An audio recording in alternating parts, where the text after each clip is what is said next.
যে সমস্ত ভুক্তভোগী মারা গেছেন, যে সমস্ত ভুক্তভোগী আহত হয়েছেন, তারা ক্ষতিপূরণ পাওয়ার যোগ্য, কারণ তারা একটি আন্দোলনে অংশগ্রহণ করার জন্য কষ্ট ভোগ করেছেন। মৃত ভুক্তভোগীদের শহীদ হিসেবে গণ্য করা উচিত এবং এদেরকে শহীদ হিসেবে গণ্য করার রেকমেন্ডেশন করেছেন।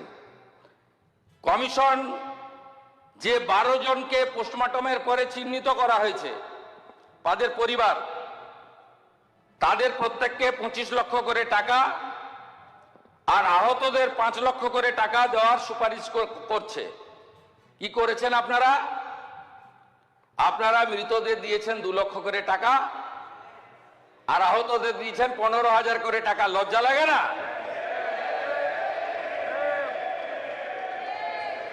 আপনারা নিহতদের দিয়েছেন 2 লক্ষ করে টাকা আর আহতদের দিয়েছেন 15,000 করে টাকা, আর কমিশন বলেছে নিহতদের দিতে 25 লাখ করে টাকা, আহতদের 5 লক্ষ করে টাকা। এরপরেও আপনারা এইসব করেন। আমি এই রিপোর্ট পেশ করে আহত এবং ক্ষতিগ্রস্ত পরিবারকে বলবো, আপনারা যদি ফ্রেশ এফআইআর করতে চান, সে সুযোগ বর্তমান সরকার দেবে।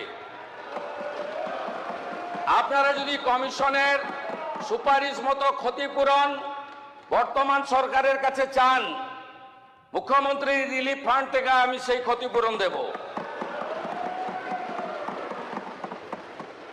আর যারা আপনাদেরকে ব্যবহার করে এমপি হলো, এমএলএ হলো, মন্ত্রী হলো, মুখ্যমন্ত্রী হলো, চার্টার ফ্লাইটে চললো, হেলিকপ্টারে আকাশে থাকলো, বাড়ি গাড়ি সম্পত্তি করলো, দুবাই গেল, সিঙ্গাপুর গেল, আমেরিকার হপকন্সে চিকিৎসা করালো,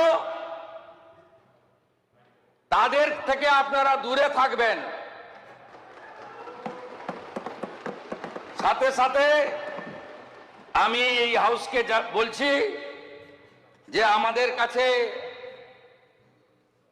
আরো বেশ কিছু তথ্য আছে, আমরা প্রয়োজন মতো সেগুলো প্রকাশ করব।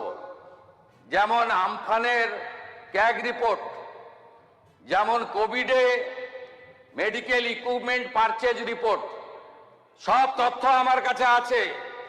তথ্য আমি বের করেছি, পাবলিক ডোমেনে আসা উচিত, বিধানসভার টেবিলে আসা উচিত, এবং আপনারা যা যা ধ্বংস এখানে করে গেছেন এটা পশ্চিমবঙ্গের লোককে জানানোর দায়িত্ব আমাদের সকলের। আমরা সে কাজটা করব এবং আমি আরেকবার 21শে জুলাই আন্দোলনে যারা দেহ রেখেছেন, মারা গেছেন, তাদের বিদেহী আত্মাকে প্রণাম করে, আহতদের প্রতি সমবেদনা জ্ঞাপন করে, আর দোষী খুনি তাদের বিরুদ্ধে ব্যবস্থা নেওয়ার জন্য আপনাদের আবেদনকে মর্যাদা দেওয়ার অঙ্গীকার করে আমার কথা শেষ করলাম।